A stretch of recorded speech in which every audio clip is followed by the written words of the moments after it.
Amigos, bienvenidos. Seguimos abriendo caminos. Una de las características más interesantes que tiene el Perú es nuestra enorme diversidad. Pero eso mismo nos enfrenta a un enorme reto.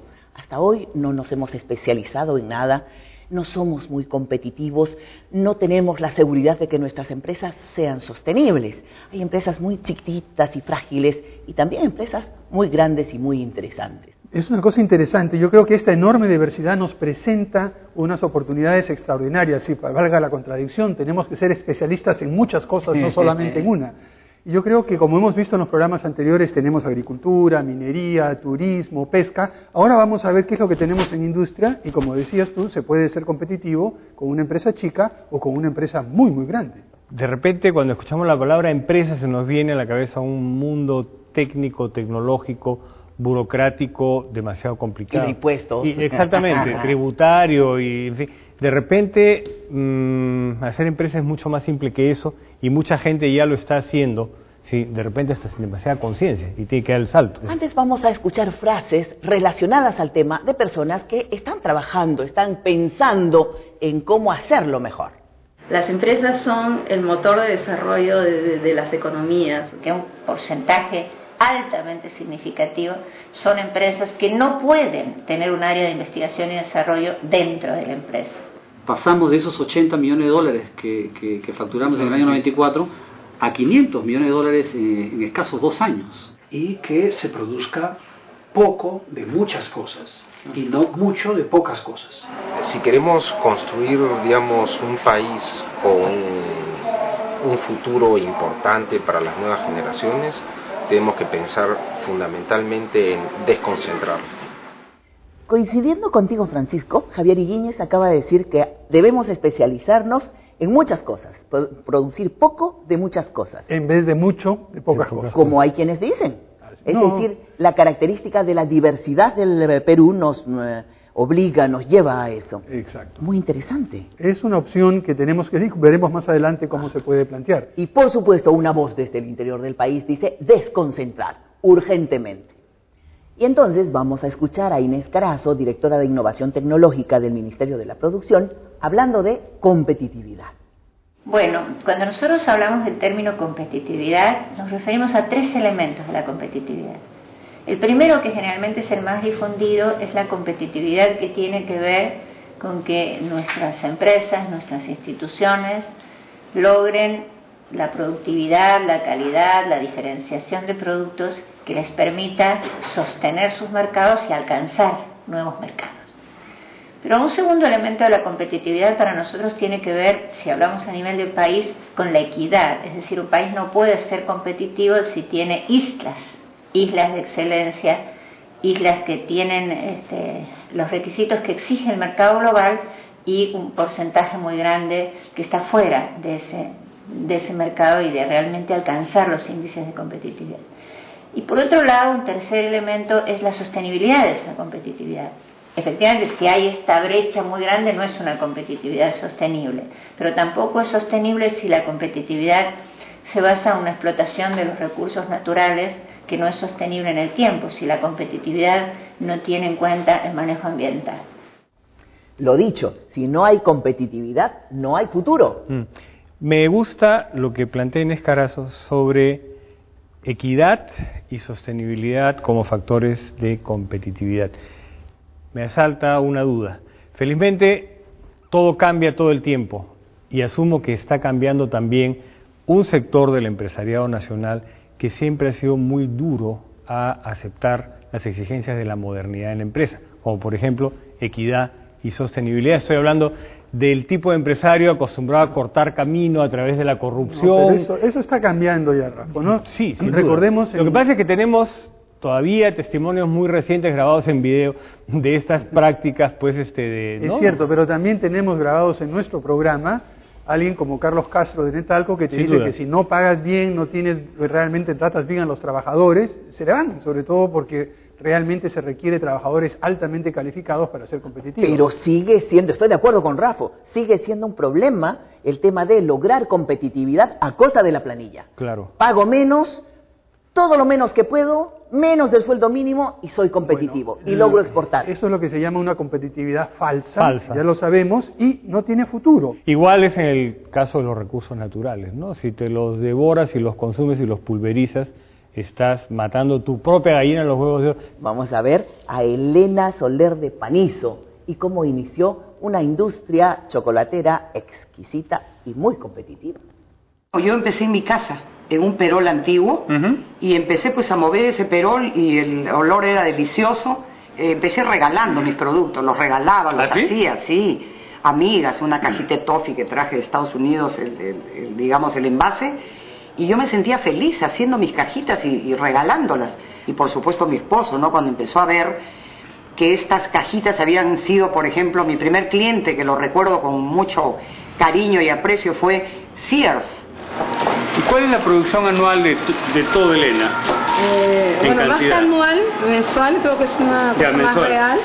En Texas y Chocotexas aproximadamente hacemos 160.000 unidades aproximadamente. ¿Y de eso cuánto se va fuera del Perú? Actualmente se está yendo entre un 25 y un 30%. Y en 2 oportunidades a lo largo de estos años ha venido un maestro chocolatero de Suiza y para ellos el valor agregado que le da la parte artesanal es muy alto. Tú no hiciste esto por necesidad económica, lo hiciste por la fascinación por los dulces. Por los dulces, por hacer en mi casa, bueno, practiqué tanto, era muy buena ama de casa y muy buena anfitriona. Y llegó un momento en que dije, bueno, ahora voy a dedicarme a algo que me sienta realizada. ¿Cómo era el aroma en la fábrica, Elena, Rafa? Sí, es una mezcla de toffee, chocolate y además nuevos aromas, pues lo interesante es que están empezando a incorporar como relleno para las trufas y los bombones productos que vienen de otros lugares del Perú y que no están como estableciendo puentes que no habían, ¿no? Eso es muy bueno. Eso es muy interesante, claro. Pero implica una mirada empresarial. Empezó con un perol, pero no se quedó en el perol. Bueno, eso es lo interesante, cómo ha pasado de hacer dulces para los amigos en su casa y de un perol en la cocina a tener una empresa industrial con varias decenas y no cientos de trabajadores exportando con un producto de altísima calidad que se nos hace agua a la boca cuando pensamos. Ahora, todo tiene que ver con la magnitud de la empresa, ¿no? Leslie Pierce decía que en un plazo bastante corto habían pasado de 80 a 500 millones, ¿no? El proceso de Elena se da a lo largo de 30 años. Claro. A lo largo de 30 años, porque la evolución que ha demandado este emprendimiento es inmensa. Es inmensa, es una señora, ama de casa, madre, que hacía toffees para los santos de sus 7, 9 hijos, tiene que empezar a adecuarse a un nuevo rol, pero además dentro de una familia, porque es una empresa medio familiar también. La evolución se da entonces no solamente en la empresa, sino en la cabeza. En la cabeza, exactamente. Porque empieza como familiar, pero y luego tiene que evolucionar. Lo mismo sucede con el pisco Lovera, que igual es de una familia, ¿no es cierto? Es un caso singular también, es una bodega que tiene 140 años produciendo pisco y creo que es uno de los mejores piscos que se hacen acá. Los vamos a ver. La calidad acá es, se trae materia prima de uva del campo a la bodega, eso es lo que es la calidad que nosotros nos diferencia. De la gente que sabe el pisco, prefieren tomar un pisco artesanal.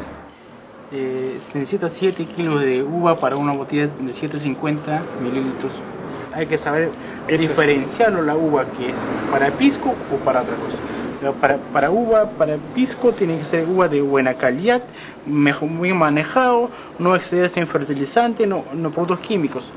Para el futuro es adaptarse a una tecnología pero con modalidad artesanal que siempre se mantiene. O sea, no perder lo artesanal. No, eso no se debería perderse. Hoy día nos encontramos en un mundo que hay gente, todavía nos falta una cultura etílica, lo que es conocimiento de pisco, lo que es cata, comentada, cómo se debe apreciar un buen pisco, cuáles son sus cualidades y a qué vamos, cuáles son nuestros objetivos. En realidad la bodega tiene 140 años, pero lo que recién nos estamos posicionando en el mercado. Qué cariño hay acá, qué dedicación, qué serios, qué profesionales son haciendo el pisco. 140 años. Me siento feliz. No, realmente es un caso muy interesante. El Lovera pertenece a 11 hermanos, el menor de los cuales tiene 60 y pico de años. Entonces son personas que representan en algún sentido el pasado. Toda la tradición. La tradición, la esencia de lo artesanal, ¿no? Que es ahora, pisco, Francisco, ¿no? ¿Cómo hacemos para que una empresa no tenga que tomarse 140 40 años claro. para ser competitiva? Excelente. Hay que acortar las distancias. Bueno, hay que hacer lo que están haciendo ellos. Vimos acá al joven Zulca, que estudió en Lima, fue enviado por la familia Noguera, si mal no recuerdo, a estudiar mercadeo. Él regresó y ahora lo vemos explicándonos a nosotros todo ese cambio. Pero hay una cosa interesante. Este cambio se está dando obligadamente en un sector tan importante y tan antiguo como el pisco. Imagínate, en el año 2002 exportamos alrededor de $80.000 en pisco. Para el año 2005, $500.000. Ha sido un crecimiento rapidísimo. Pero este chico Zulca lo dice con bastante claridad. El kit en un producto como el pisco está en crecer sin perder lo artesanal. Claro, y creo que esa es la gran diferencia que puede poner nuestro pisco en relación a otras cosas que se llaman pisco. O que quieren llamarse pisco. Pero ya más allá del producto, más allá del pisco, hablando de las empresas, ¿cómo da el salto una empresa familiar a una empresa que mira el futuro, por ejemplo, contratando a un buen gerente que no necesariamente ya está en la familia? Ese es un problema serio. Me ha tocado a lo largo de los últimos 20 años asesorar a varias empresas que tienen ese problema en nuestro país. Hasta que no se profesionalice la gestión de empresas empresariales, no vamos a poder dar ese salto de competitividad. Permítame ir a un corte, debemos hacerlo. Al retornar vamos a seguir hablando de otros emprendimientos, grandes y pequeños, diversos, como diverso es el Perú.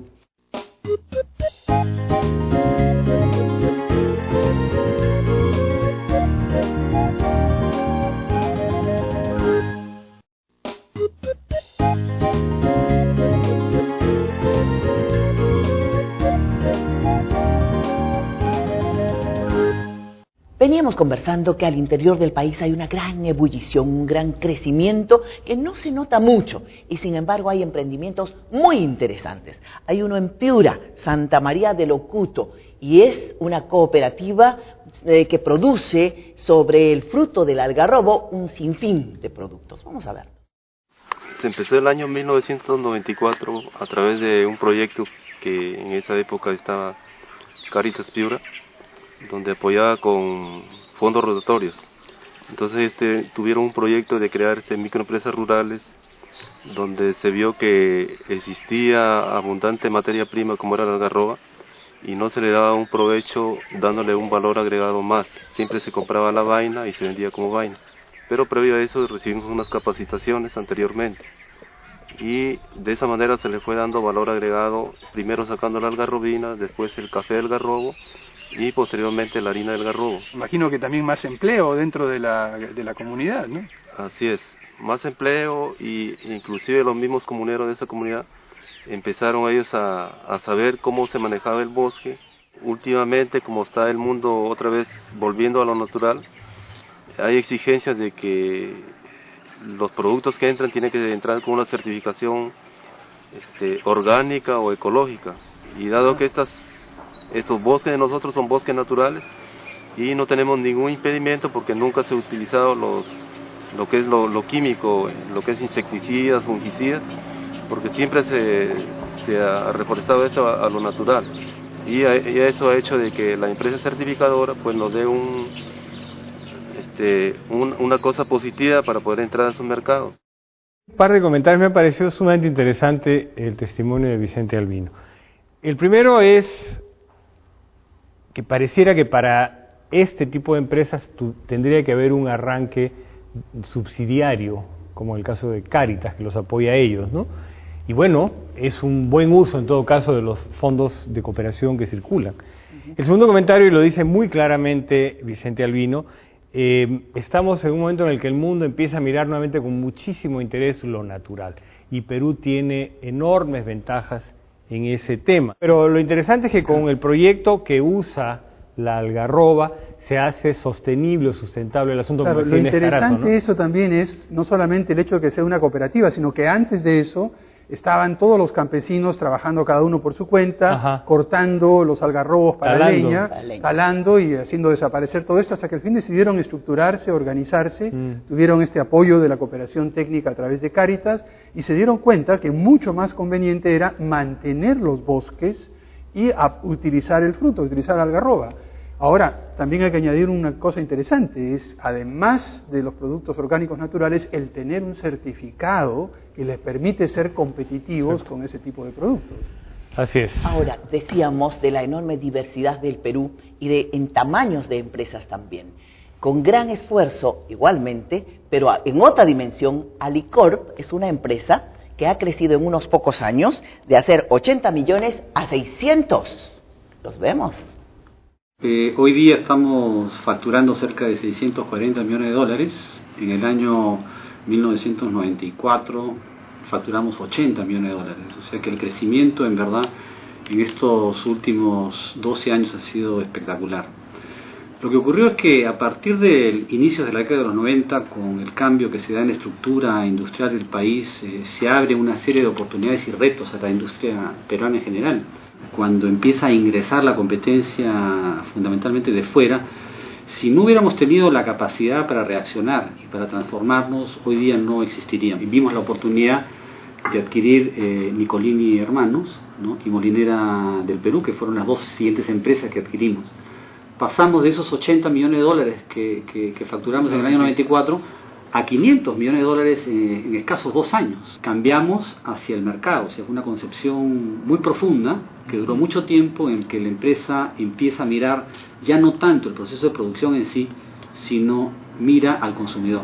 ¿Y eso los obligó a ustedes a qué cosa, por ejemplo? Bueno, primero a organizarnos desde el punto de vista de marketing como empresa, a mirar y invertir recursos en el área de investigación y desarrollo, y empezamos a lanzar productos. El proceso de la empresa fue también hacer mucho más sólido el sistema de distribución que tenemos en el Perú. O sea, esa es una de las grandes fortalezas que tiene esta empresa. ¿Cuál es la visión para los próximos 10 años? Bueno, ser más grandes. O sea, ser más grandes, ser líderes regionales, convertirnos en una empresa de capitales internacionales, ser una transnacional peruana, ¿por qué no? ¿Qué te pareció, Rafa? ¿Qué tal crecimiento? Un sencillo. Un sencillo. Sí, no, es que escuchando a Leslie Pierce, yo no puedo dejar de pensar en la educación, que nos ha inoculado la culpa en relación al enriquecimiento y a la competencia, ¿no? Como que la solidaridad es enemiga de la competencia y bueno, el mundo de ahora nos está demostrando lo contrario, ¿no? Aquí lo interesante es ver cómo la competitividad de la que nos está hablando Leslie Pierce es una competitividad distinta de aquellos empresarios que están exportando. Como lo dijo muy claramente, si es que no lograban ser eficientes, la importación de productos los barría del mapa. Pero en la línea de lo que dice Rafa, efectivamente, inclusive los empresarios hasta hace poco tiempo evitaban decir yo soy rico, como si fuera un pecado. Y acaba de decir Leslie Pierce, queremos ser una transnacional peruana. Y yo me estoy acordando que en la lista de Forbes no hay un solo peruano, todavía. Bueno, de repente estaremos en camino para allá, pero el pasar a través de esa etapa de ser una empresa de 80 millones de dólares hace poco más de 10 años, a 680 y van a llegar a 1.000 millones de dólares dentro de muy poco, no es fácil, hay que cambiar mentalidades, hay que cambiar orientación, hay que cambiar mercadeo, y ha sido un proceso sumamente difícil, pero es perfectamente posible. A mí me encantaría tener muchas transnacionales peruanas que inviertan en otros países. Por eso es tan importante la innovación tecnológica, tan importante la capacitación. Vamos a escuchar a Inés Carazo y a Bruno Broseta hablando sobre esto, sobre los CITES, los Centros de Innovación Tecnológica, y cómo es el apoyo que les brindan a las empresas para que logren esta competitividad tecnológica tan importante. Los CITES son un centro de servicios a las empresas que contribuya a darles más oportunidades de acceso al conocimiento, a la tecnología y a algunos servicios. También son un puente entre ese conocimiento, sea generado en el país o fuera, sea generado en universidades, en empresas grandes, y las empresas. Los CITES dan servicios, capacitación modular y asistencia técnica en aquellas cosas que consideramos que son un cuello tecnológico para que las empresas puedan mejorar sus productos y procesos. El papel de los CITES es clave, puesto que en un mercado más competitivo las empresas necesitan competir más eficientemente y generar ventajas competitivas más durables en el tiempo. Contribuir a que las empresas peruanas generen valor añadido a partir de la enorme cantidad de recursos naturales. Pero el Perú tiene que estar convencido que la mejor lucha contra la pobreza es la generación de riqueza. Y generar riqueza es generar valor agregado. Así que las CITES están funcionando, me parece maravilloso. Bueno, tiene más o menos 10 o 12 años, empezaron, no todas funcionaron bien, a veces unas mejores que otras. No se han dejado notar mucho, pues, Francisco. No, es que yo creo que no las queremos ver. Hay muchas cosas, ustedes son los pesimistas de siempre. Acá tenemos algo que en el país funciona más o menos bien desde hace algún tiempo. El problema es que funciona en pequeña escala, no se multiplica, no se amplía. Y ese es un tema que estamos viendo a lo largo y ancho de todos estos programas y de los casos que estamos examinando. Nos falta esa capacidad para unir, articular, y esa es una función de las políticas públicas. Ajá. Y hay una cosa, un componente más que hace el despegue, es la formación de clústeres, de la aglomeración de empresas que se dedican a lo mismo para poder crecer, apoyándose juntas. Vamos a ver a Juana Kuramoto hablando sobre los clústeres. Bueno, un clúster es una aglomeración de empresas e instituciones que trabajan en torno a una actividad específica, ¿no? Y es muy importante el tema de aglomeración geográfica. Uno va a Gamarra y encuentra de todo, encuentra insumos especializados, encuentra mano de obra especializada, encuentra tiendas, hay mucha competencia también entre los productores, y eso es lo que genera esta facilidad, si quieres, o este dinamismo económico. Sin embargo, en el caso de Gamarra, y creo que en cualquier otro caso en el Perú, como pueden ser los zapatos en Trujillo, el Parque Industrial de Villa El Salvador, un elemento que falta es el tema de innovación tecnológica, ¿no? Hay una cierta innovación, pero no hay una innovación sistemática, que es lo que hace la gran diferencia con los clústeres de países desarrollados, ¿no? En donde continuamente se están creando nuevos productos, continuamente se están solucionando problemas de manera distinta, y lo que se menciona ahí es que el conocimiento está en el aire, ¿no? Así que, Rafa, aprendimos que hay clústeres también y están trabajando. Bueno, clúster significa racimo, ¿no? O aglomeración de estas empresas, ¿no? Hablando de producción. Sí, me parece muy interesante lo que ella plantea respecto de que el conocimiento, como ella dice, está en el aire. Yo tengo una pregunta, una inquietud, y es, ¿qué tiene que pasar para que ese conocimiento que está flotando se transforme en innovación? Bueno, tiene que pasar varias cosas. Allí en lugar no vamos a examinarlas, tenemos un programa más adelante en el cual vamos a discutir sobre el tema de innovación.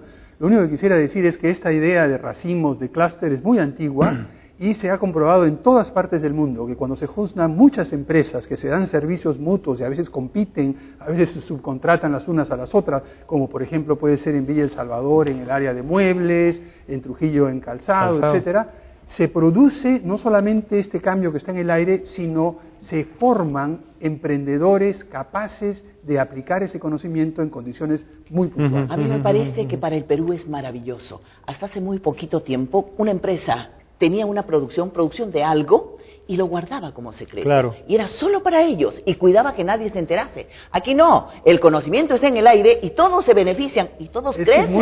Es muy difícil apropiarse de él. Pero perdón, pienso de antemano que un obstáculo para los clústeres son ciertas condiciones que tiene nuestro país, como es la diversidad territorial, la enorme complejidad de nuestro terreno y por tanto lo costoso de las vías de comunicación, en general todo lo que es infraestructura, ¿no? Vámonos a la pausa y al retornar hablaremos pues de infraestructura, de comunicación, de vialidad, de energía también, que se necesita para hacer la producción.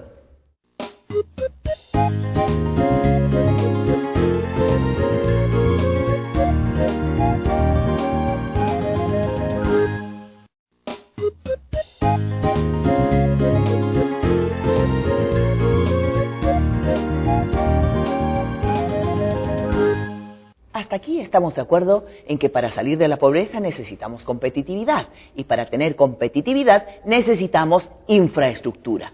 Vamos a escuchar entonces a tres especialistas que han trabajado intensamente el tema de carreteras, puertos y aeropuertos. Enrique Felices, Javier Abugataz y Gustavo Guerra García.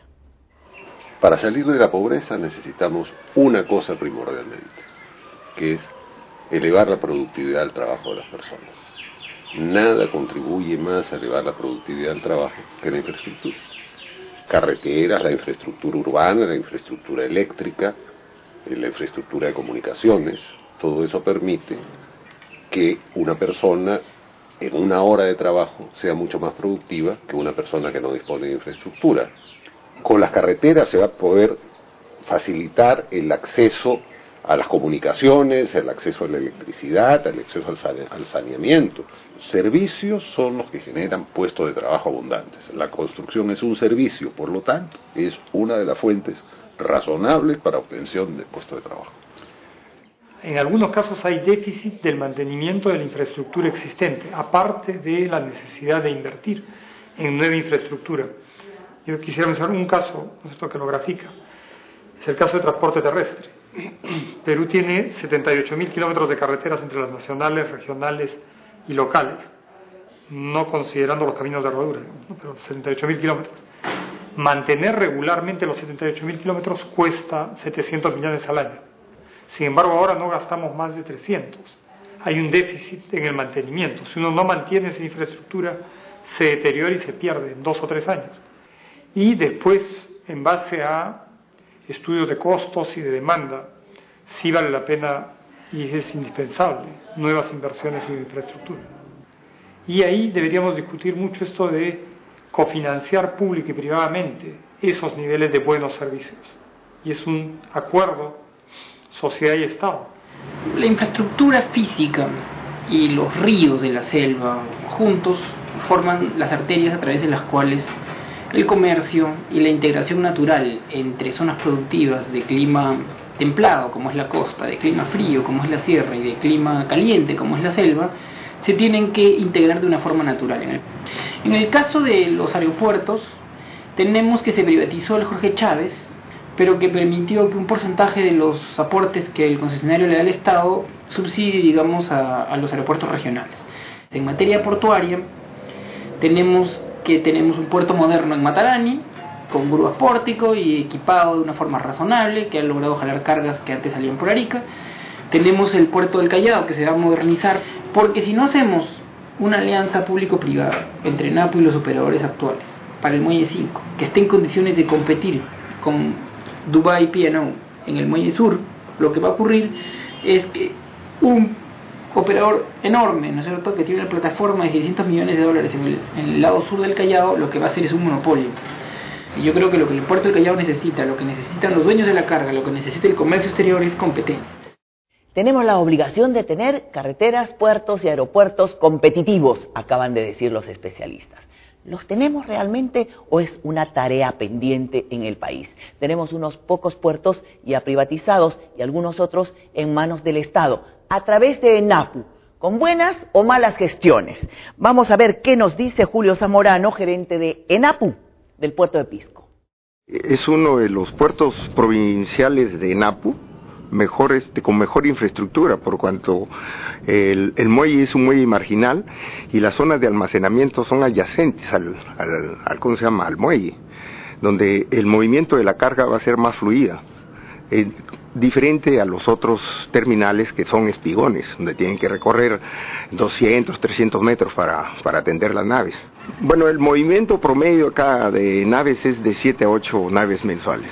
Estamos viendo la autorización de lo que es las baterías para los enchufes de carga, para carga refrigerada, que será entre 18 a 20 para 20 contenedores refrigerados. Entonces creo que con esto, gran producción que hay acá en la región, que se lleva en contenedores por Callao, deben utilizar este puerto, que les va a representar un menor costo, tanto en utilizar el puerto como en el transporte.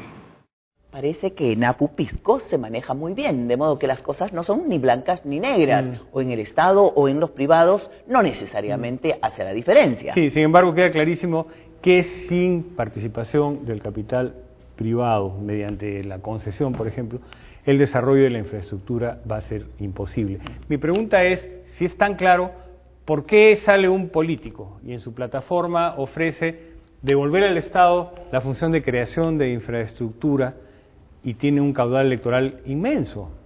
Yo creo que falta hacer notar a la población e informar sobre la importancia. En el Perú, por ejemplo, necesitamos alrededor de 7.500 millones de dólares en inversión adicional en carreteras, alrededor de 6.000 millones de dólares en energía y otros 4.500 millones de dólares en telecomunicaciones. Son las brechas que tenemos ahora. Pero yo no sería tan drástica de pensar que lo tiene que hacer el capital privado únicamente, porque también suele suceder que una carretera concesionada tiene un peaje tan alto que luego no se puede usar. Le ha sucedido a México. O sea, pasa eso, pero también pasa que ante el susto de que el peaje suba, se alborota un poco el cotarro, pero después el usuario se da cuenta de la utilidad. Pero ¿dónde está el justo medio? Tampoco tenemos que pagar peajes tan altos. Bueno, ahí viene el problema y es lo que algo se ha aprendido a lo largo de los últimos años. En que ese justo medio está en el balance entre la rentabilidad privada que tiene que obtener el inversionista, que no va a querer perder dinero, y la rentabilidad social que obtiene la población. Y es el Estado quien tiene que ser el árbitro de tal forma de poder definir los términos de la concesión y luego regularla activamente de tal manera de que sea una situación de que ganan los dos y no solamente gana o el sector privado o no se hace nada porque no hay plata para invertir. Lo que hay que evitar es caer en tendencias, o todo estatal o todo privatizado. Así es, caso por caso y buscar el justo medio. Vamos a escuchar a una persona que participó de las estatizaciones y ahora de las privatizaciones. Ha estado en Proinversión, es Luis Giulfo.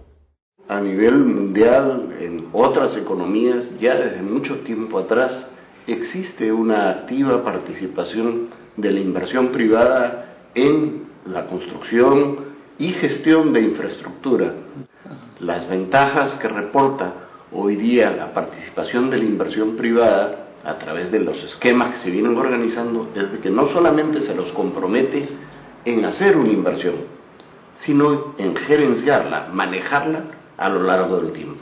Cuando se intenta promover una inversión privada en una localidad determinada, lo primero que hay que hacer es ir a esa localidad y comunicarle a todas las entidades afectadas qué es lo que se piensa hacer y recabar sus puntos de vista, que generalmente son muy valederos porque reflejan el sentido común, la percepción de lo que ellos quisieran.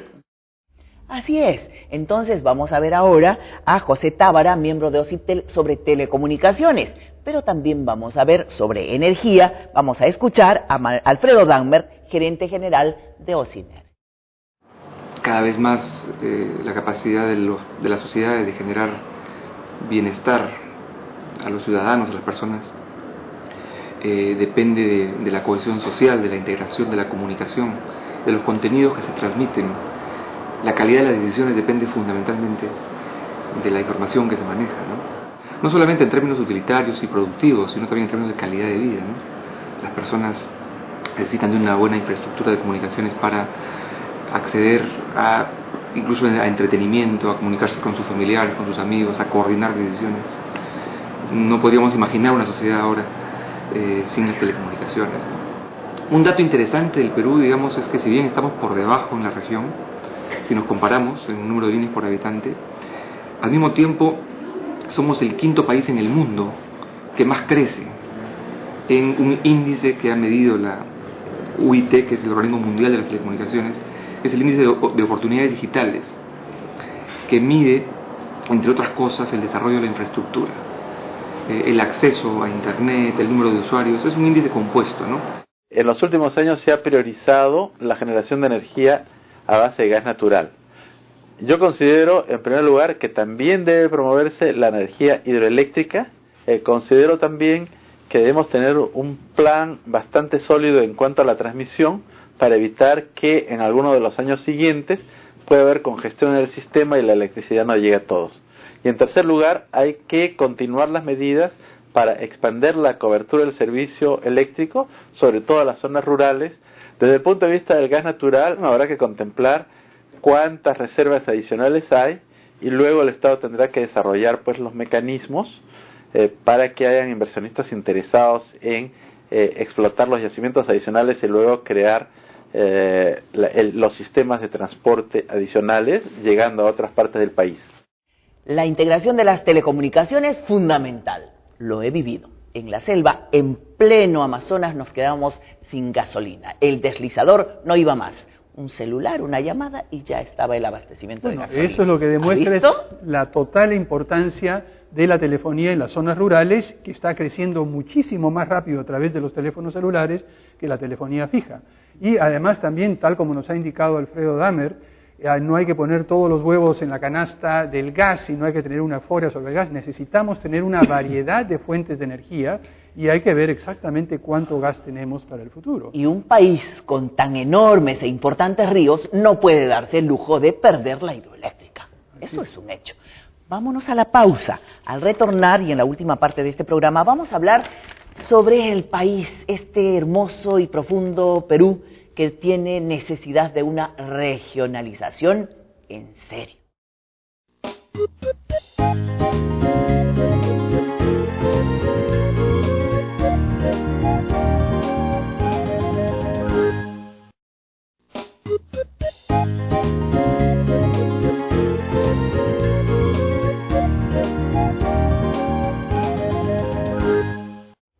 Hace mucho tiempo ya que hablamos de regionalización, lo hemos intentado y aún no tenemos una verdadera regionalización.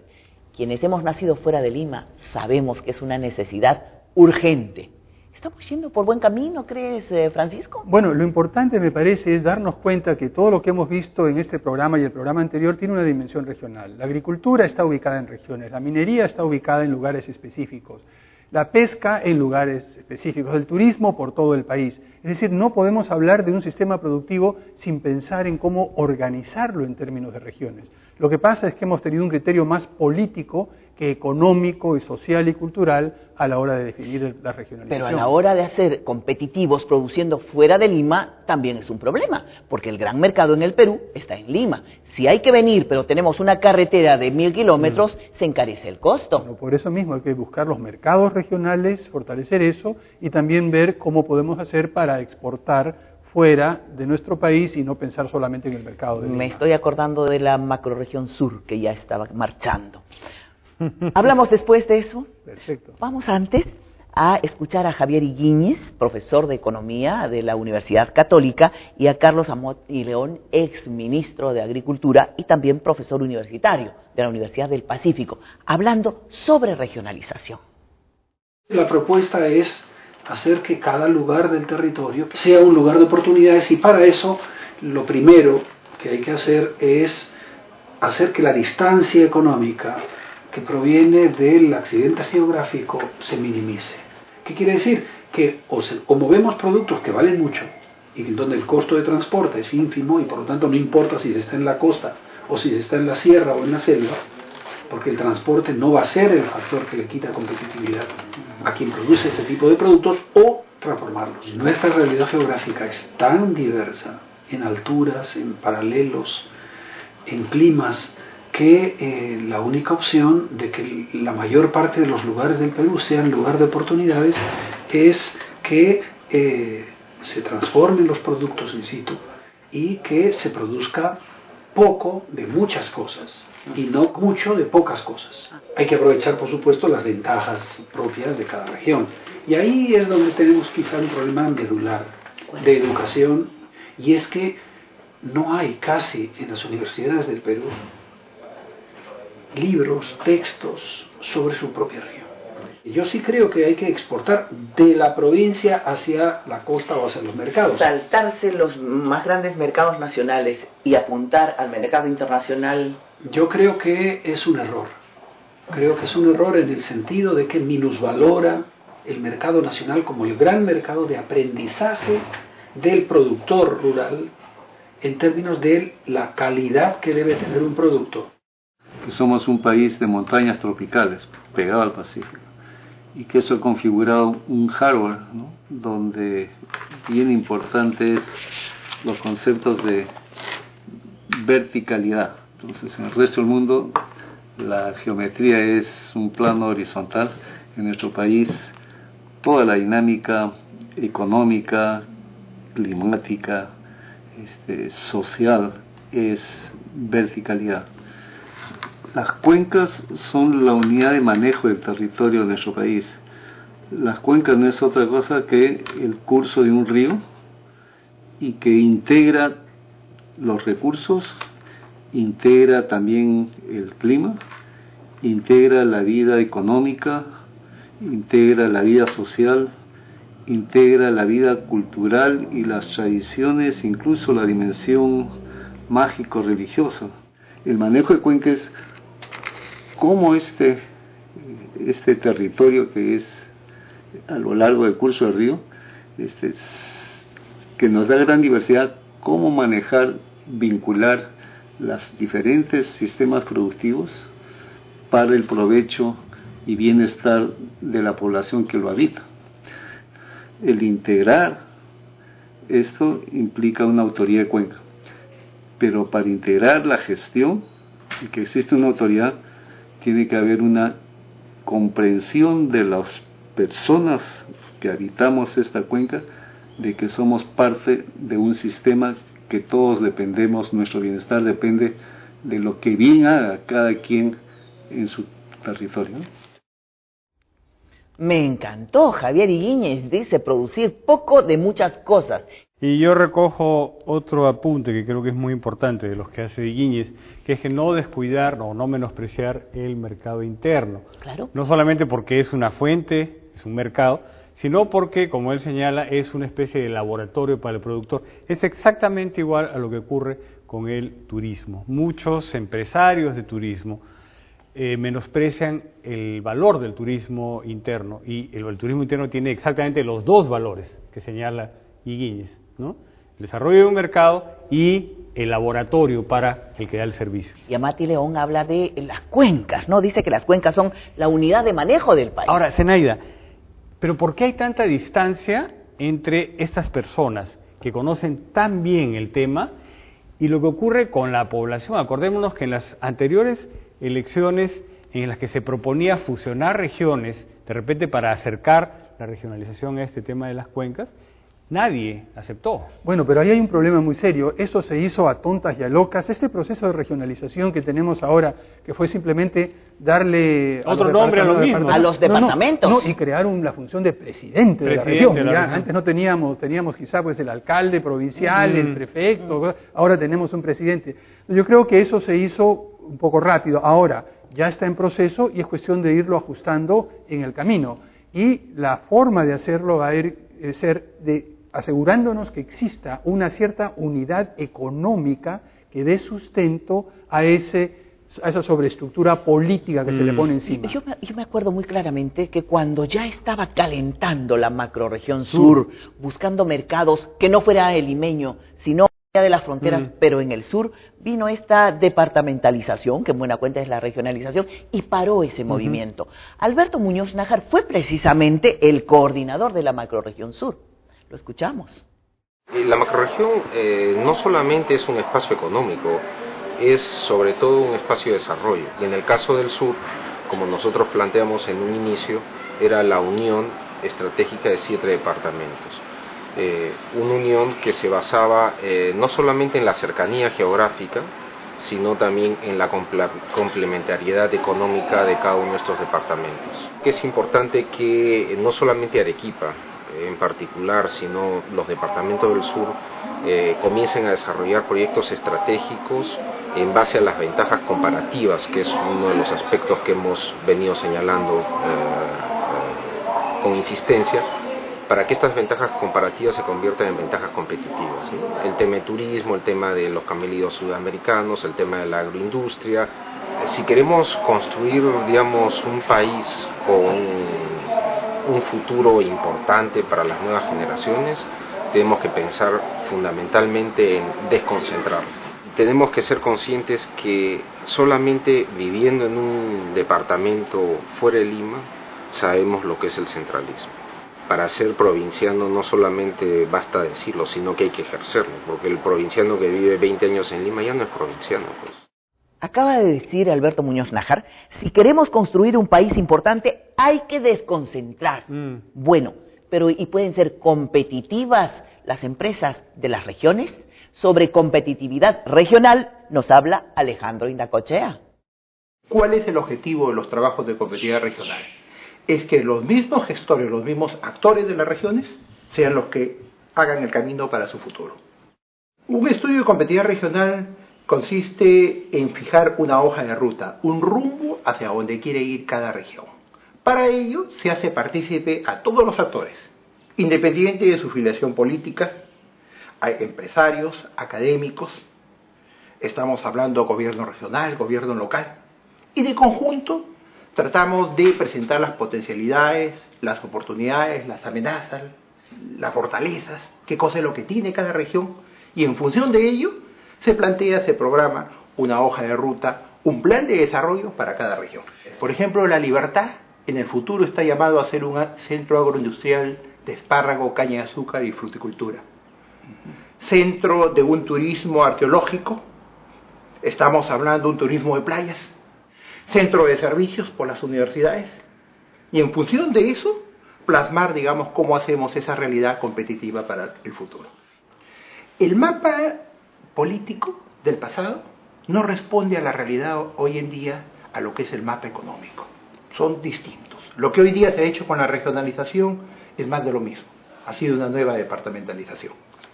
Hoy día las regiones están mucho más integradas por nexos económicos que por un mapa, por una estructura política del pasado. Estoy en desacuerdo con Muñoz Nájara.